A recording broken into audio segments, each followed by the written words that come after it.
Vukla, torkova tekma v Mariboru je bila tvoja 100. v prvi ligi, boljšega trenutka za ta jubilej pa si verjetno res ne bi mogel zbrati. Ja, zelo lep jubilej, moram priznati, še zame posebej, ker je to bila prva zmaga nad Mariborom v moji karieri. Vsi vemo, da sem jaz člansko kariero začel prav tam in je še ta jubilej toliko lepši.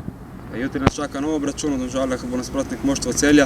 Kaj lahko povemo o aktualnem prvaku? Vsi vemo, kaj nas čaka, vemo, da je Celje trenutno v slabšem stanju, ampak to ne spremeni dejstva, da mi moramo iti na polno in da odgaramo to tekmo tako, kot smo to v Mariboru.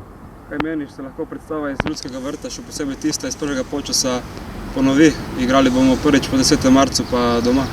Vsi vemo, da vsaka tekma nosi nekaj novega, ker je tudi nasprotnik drugačen, ampak seveda motivacije ne sme manjkati, ker vemo, kaj je naš cilj za konec sezone.